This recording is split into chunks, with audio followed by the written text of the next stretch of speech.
Hey, what's going on? What's going on, everybody? Welcome back to another episode of Honest Conversations with Mo, the Mo Love Podcast. Been a couple weeks since I last caught up with you all. And I guess just, as always, just want to go ahead and get right into the episode. And the thing that's been on my mind of late is the concept of a public figure versus a private figure. And of course, if you don't know, I guess the definitions between the two, of course, a public figure is someone who's, of influence and is seen, predominantly in a public light. Your celebrity, your politicians versus, private figure or private citizen, and, just, you're kind of, everyday person or, an individual who kind of lives their life, outside of I guess, the limelight.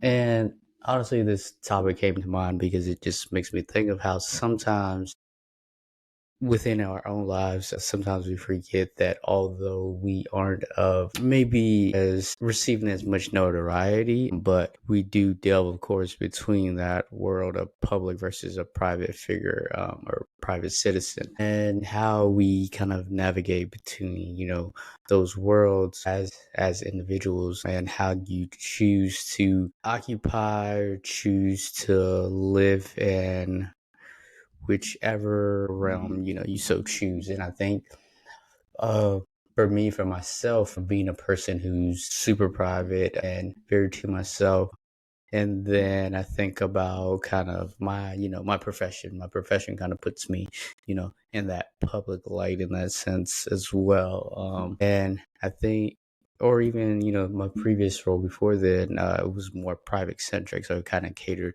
to kind of more where I'm able to, I guess, in a sense, kind of unwind. So I think when we look at those two terms, we got to also think about our own comfortability. Which of those two worlds do we truly enjoy being in? And I think when we look at ourselves as either a public figure or a private citizen, is interested in how we choose to navigate within those worlds, because based on our comfortability, being in that public limelight may not be as easy as being obviously in the background. So I think when looking at these two different realms of kind of life that we kind of all balance and live within, is how are we choosing to appear in these worlds, even if it does not suit our comfortability. And I think that's the thing that is important about being uncomfortable, is it allows you to kind of see how you really choose to operate. And I think the thing of how we choose to operate in this world is really prevalent on us. And sometimes we forget that because we feel we either have to be a public figure, or we have to just, or we just are content with being a private citizen. And I think sometimes those who maybe you feel like all you are is a private citizen, and you're aiming to be a public figure, well, it's a matter of just how are you choosing to be a public figure in your own universe, in your own reality, you know and showing up with the people around you. So I think when we look at how we choose to navigate these two worlds, I mean, and even vice versa, if you're you're a public figure, and people constantly know you, are aware of who you are, how do you more so navigate to being more so that private citizen, and kind of living your life to how you see fit, and not in the public light. And that was just a random thing I've been thinking about of late, in terms of just how we kind of navigate this world as either private figures or private citizens. And then on to this next topic I want to get into, is the concept of just asking. And I think that for me is very much something I struggle with, just asking for help or just really, just being okay with just asking. And, I think I will say I will give myself credit in that I am good at, asking questions. And I think that's also important too, and being able to just ask questions to other people, but also being able to just ask and not have it, have, some, grand reasoning behind it of, kind of, trying to find, meaning behind something. And I think when, for example, like when I mentioned, like even just asking for help sometimes is, hard. And when we choose to, not allow others to help us, we forget that if we could have, if we would have just asked, maybe, that would have, shifted things, or that would have made, the workload easier. And I think that's something for me as as we look ahead to, 2025 is, right around the corner, of course.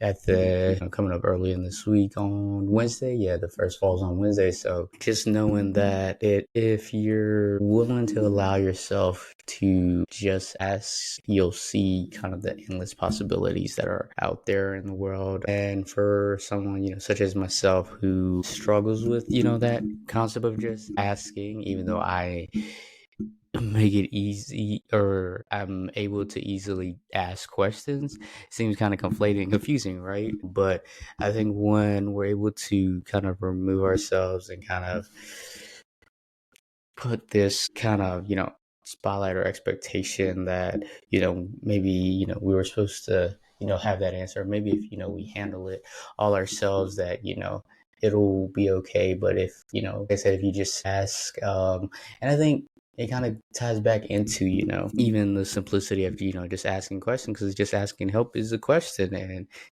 just asking, and if they say yes or no, that's, the response you get. But the willingness to kind of do that is kind of important to kind of remove, that ego and that pride from oneself, and where you're willing to able to remember that, that it's okay not to know everything, or to, handle everything. That if we're willing to just ask, we'll able to see, kind of the endless possibilities, in the world. And that can be simply, just asking for, a pencil, or, kind of write down your ideas if an idea came to your head, or, asking a friend for a ride, as you're caught in the rain or something like that. If you don't feel, comfortable, let's say, getting an Uber or something that night, or don't feel like getting an Uber that night, just asking. And I think sometimes we forget the simplicity of just asking, because asking is hard. And I think is how, like, I would say, for myself, is that it's how, for me, I was, always overvalued, the opinion of others. So if they catch you asking, they feel like, oh, this person, doesn't know anything at all. So I think when you remove that mindset, you're able to allow yourself to easily just ask, and just be open, just asking, and let others ask too. And I think it's important on the other end too, to allow others to, just ask towards you, or ask you, because we all have, insight. And I think sometimes we forget that, because we're so caught up in wanting to know, that we forget that we do know things. And if we don't, I guess sometimes when we do know, or we're, constantly taking in information, we forget that we don't always have to, like, be willing to respond. But I think when we're willing to be patient, to allow others to just ask, instead of jumping the gun and, maybe, providing, our insight when it's not needed. And not saying that should, but I think that also, teaches that patience. And I think, yeah, not to say that you shouldn't share your knowledge. And I think sometimes we, as I said, jump the gun and, get too gung ho to kind of share kind of what we know. instead of, really like listening in. And I think that's the thing about just asking too, is are you really listening to the question being asked? Are you listening to, the response to the question you asked? So I think when you're just asking, is also being mindful of also listening, and just not being, listening to respond, but listening to listen, and, understand the person you're having this conversation with, and actually, engaging with the person in terms of, your body language, and how important that is, for such as, myself, I do, I tried, improv throughout this year. And, it was recently, I went to this, this kind of class, and it was just, kind of different, icebreakers. But I think how freeing it was to kind of, just not only allow yourself to kind of feel foolish, but also just be okay with whatever, the first thing that pops up in our head. And I think sometimes, obviously, we have to be cognizant of, the immediate things that kind of pop up in our heads. But I think when we also allow ourselves to kind of just freely speak, that without, feeling, judged by, the opinion of others, or, hoping, somebody, likes it or not, or, somebody, getting into this, herd mentality or group thing and things like that. But really just expressing yourself to, just express yourself. And I think that's the thing about just asking too, is are you just asking yourself to be yourself at all times too? And I think just asking, outside of it just being, conversationless, a day-to-day kind of mentality too. Are you just asking yourself and checking in with, hey, am I myself today, or am I feeling like myself today? And if the answer is no, that's okay too. And I think how we choose to, operate and navigate, within, those different feelings is important as well. So I think that's, that idea of just asking, just asking. And then I want to next get into, kind of what would it take, and it was at this magic word or this magic question was at our company meeting, and it was shared by the speaker. And she had, asked us the question, kind of what would it take? And I think when you ask that question, you have to, I think it allows that accessibility to kind of ease yourself and knowing, hey, this is exactly what it would take. And I think when whether it's, you're looking, for your next job, or you're looking, for love, or you're looking to build a family, or you're looking, for that next,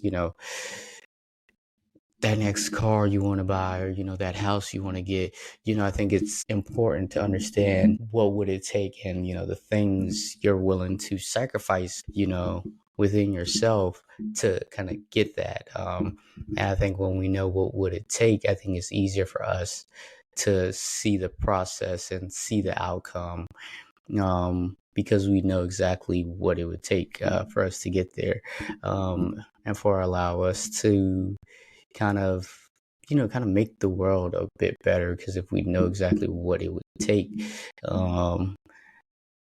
such as, just asking someone, hey, what would it take to, something I can't think of it off the top of my head right now, but I'm just saying in that sense of, knowing what would it take allows you to see exactly what's possible. And I think when we know what's possible, and we know the challenges that potentially can face the outcome that we eventually want to get to, I think it's easier to deal with those challenges, because we're now more aware, and we're now more mindful of exactly what it is that, we're heading towards. So I think that question, and, I obviously want you all to kind of think about it too, kind of within your own lives, and exactly, what it would take. And for me, as like I said, going into 2025, kind of my goals for next year is kind of to, kind of embrace more, unify myself more, in that sense of unifying.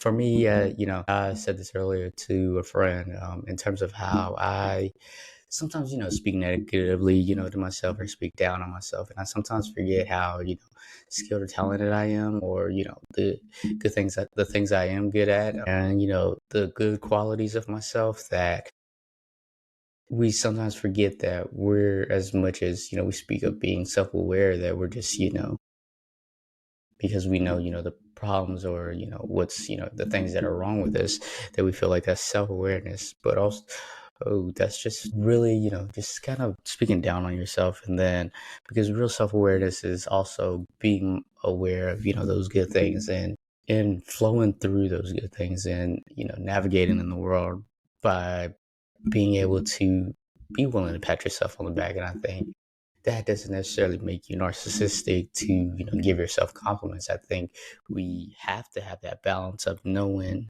you know, maybe what went wrong, but also knowing the good things that we did, or the good outcome that maybe came out of it. And I think as a natural pessimist, working on that in terms of being, kind of that more positive, optimistic, kind of thinking as far as for myself. And then obviously that hopefully will, trickle into, the rest of, my life, and the rest of, the world. And when I think about, kind of what it would take, it's just, kind of that patience of, not necessarily, when anything happens, getting down on myself, but also knowing, the good that came out of it too. So as we, continue to navigate, just life day to day, and, within, obviously going into the new year, we all have, new goals.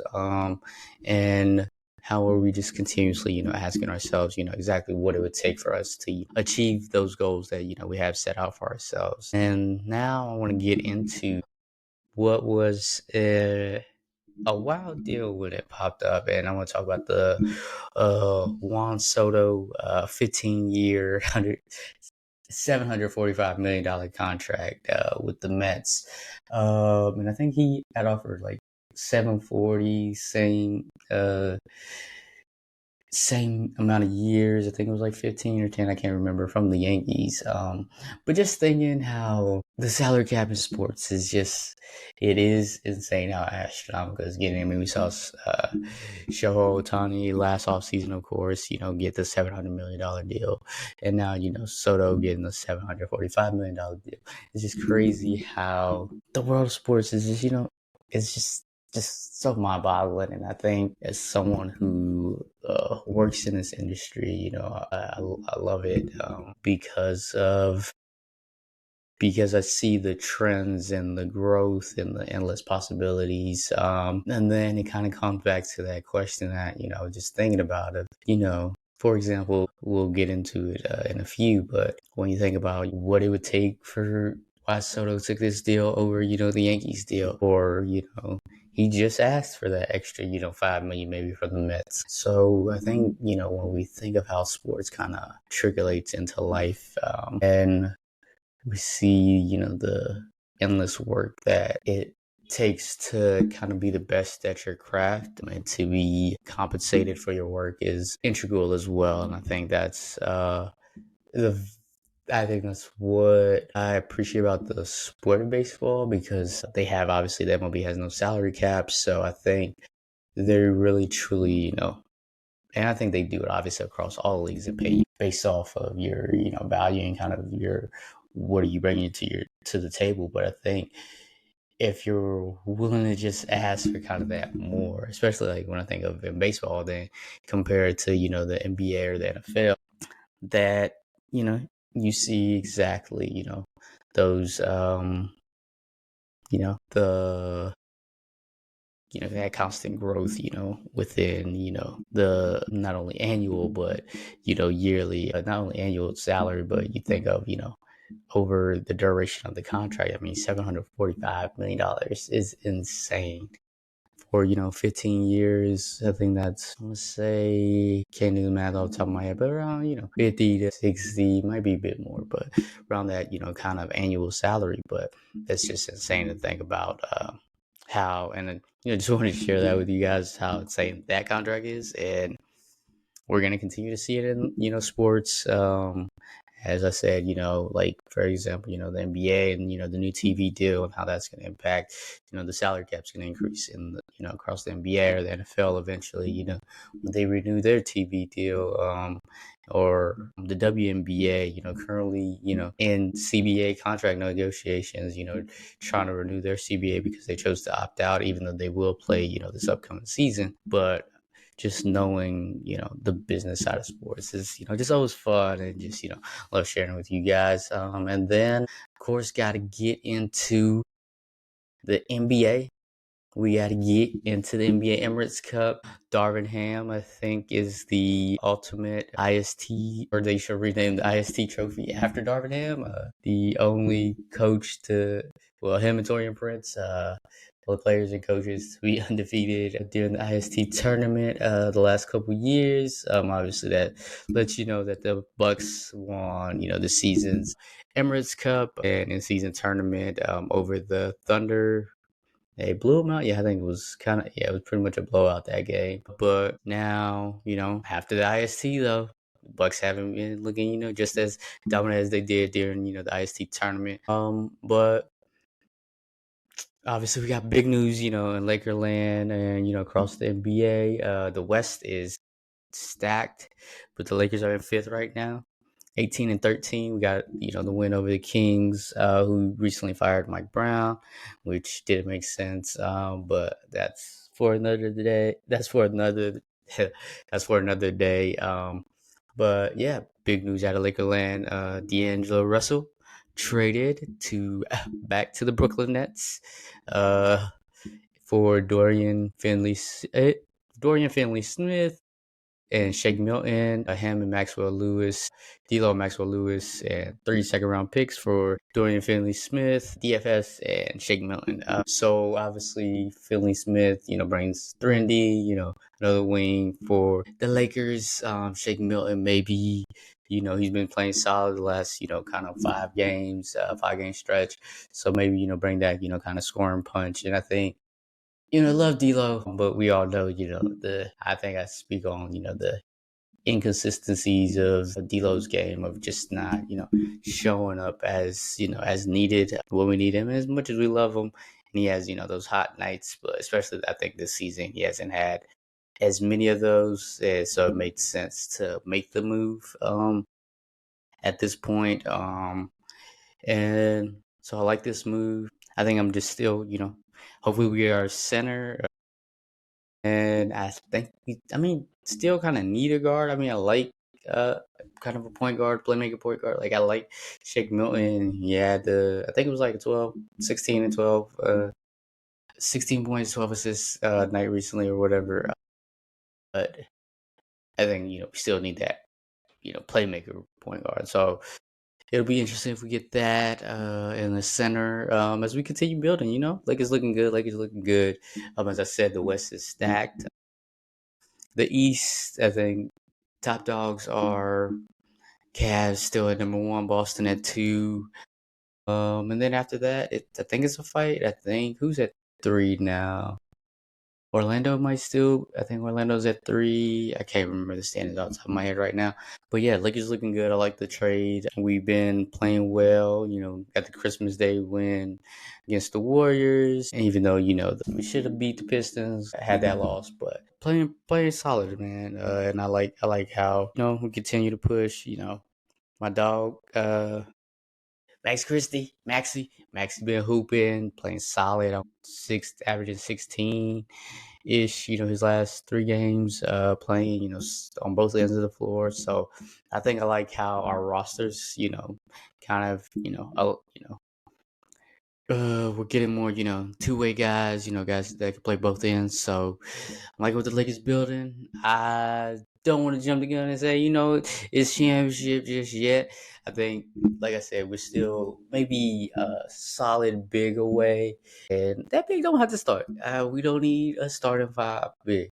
We just need a big that could potentially be a starting 5 big, but they willing to come off the bench. Or do we play with AD? I don't know. If they a stretch 5 big, I'll take that. But just someone to come off the bench while AD rest, AD minutes rest. So I think having that will be interesting as we continue to make moves.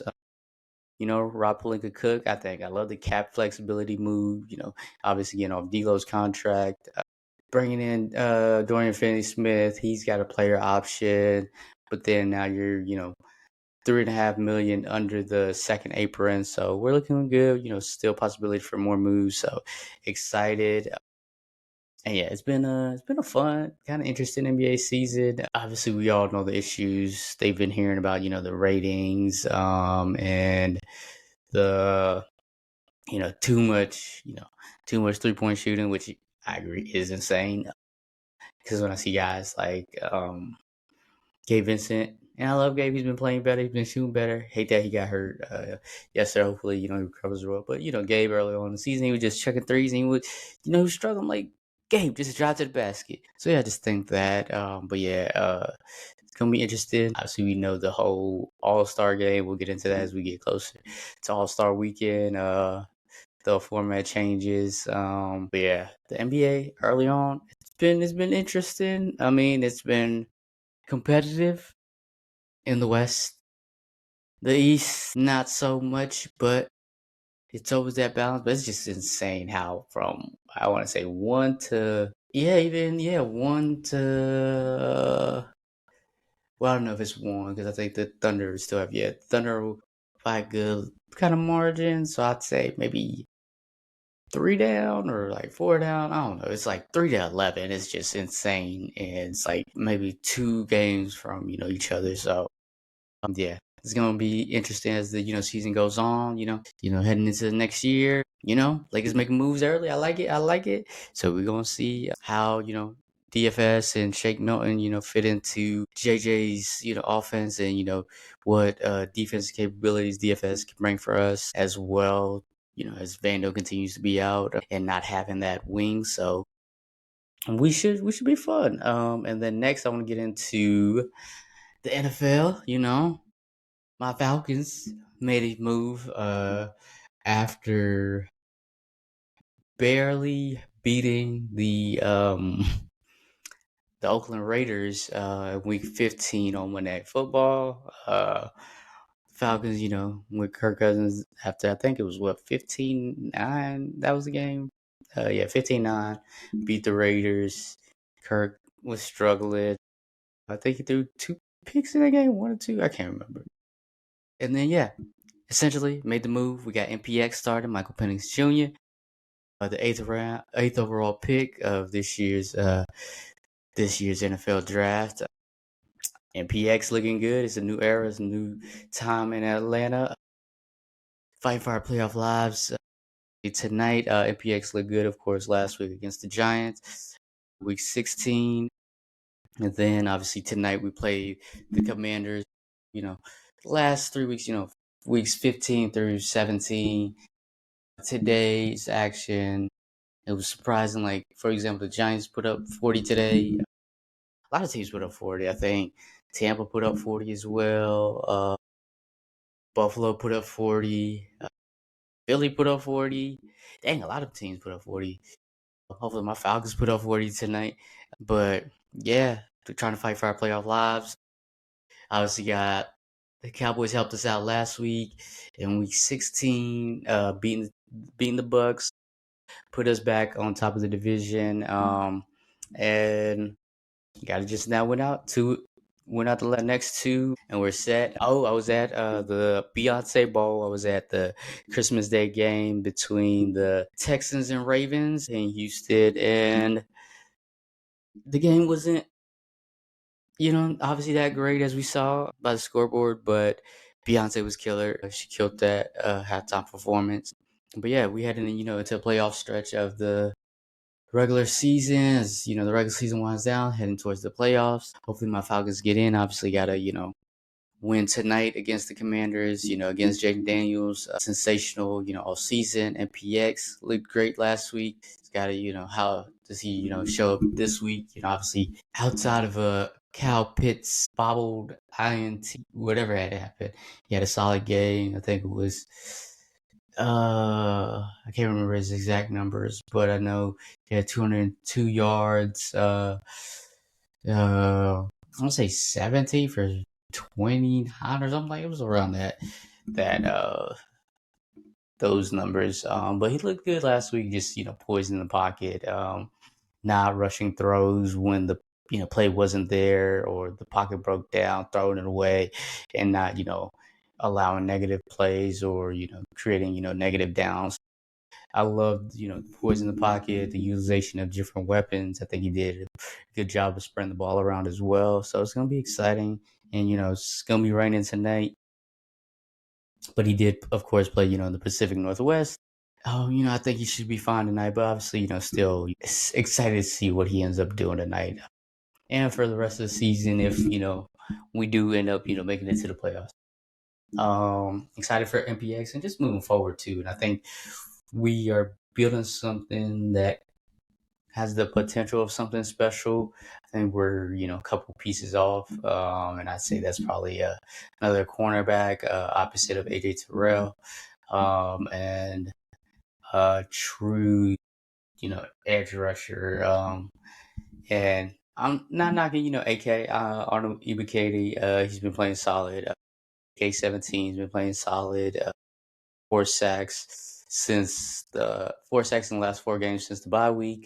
Defense has been incredible. I just saw, post where we've been second in the league in sacks since the bye week. Second also in yards allowed, and then fifth in scoring defense. We've been, defense is definitely playing much better than early on in the season.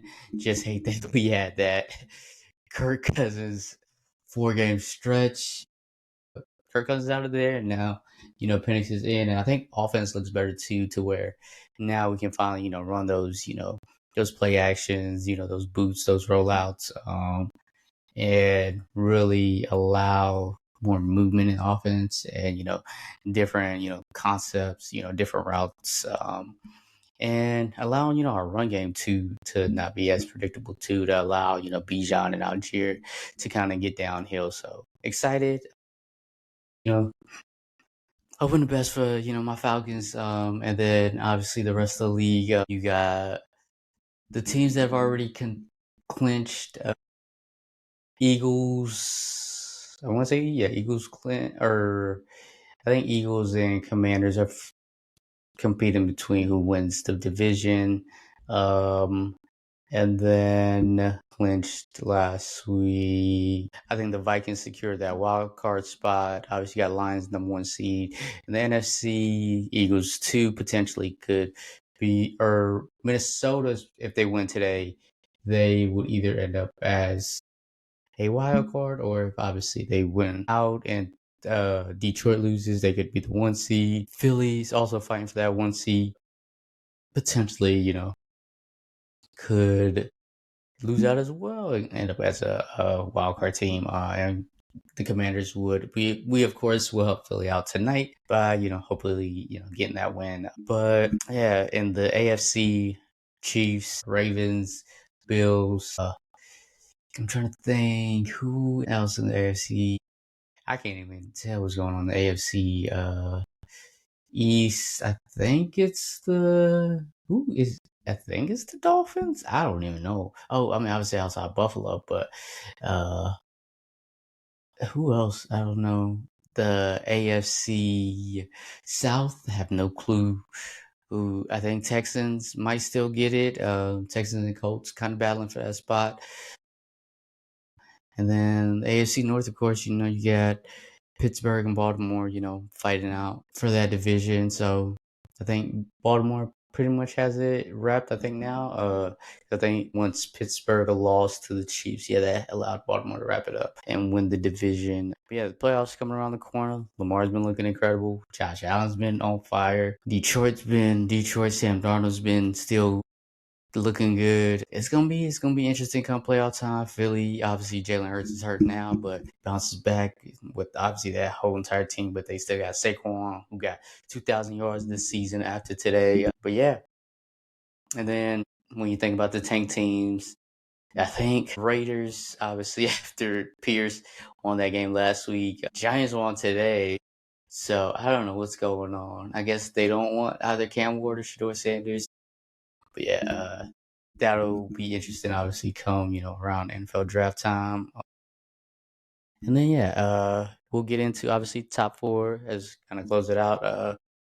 And my favorite album currently is Acrylic by Yada Bands, and then of course, listening to my different sounds and different music that I like to listen to.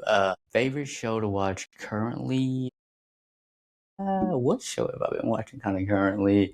I don't know if I really had a show I'm watching currently. I kind of just been on my shows, catching up on my usual shows, like Shrinking. Bookie is now got a new season. I saw Why Women Kill, but I don't know if there is a new season of Why Women Kill. But I saw like it pop up on my screensaver on my Fire Stick. Random tangent, but I think that might have a new season, so I'll get into that. But yeah, just kind of my usual shows. Papa's House, has been solid. The Neighborhood, and then what do I currently have going on? Just continue to fine tune these New Year's goals, or fine tune what this New Year's words of the year kind of look like. Because I don't do, I think I said before, I don't do, resolutions. I like to do, word or kind of themes for the year. And like I said, the theme for next year will be, unify and embrace. So kind of what that looks like, and continue, fine tune through that. And then what am I looking forward to? Blessed, of course, to see another year and, another year of adventures and just, more trips and more events and more, learning about myself. And as always, appreciate you all, listening in on my rambling, as always. And of course, till the next time, this has, been another episode of, Honest Conversations with Mo, the Mo Love Podcast. I'll see y'all next time. Y'all have a happy new year. Peace.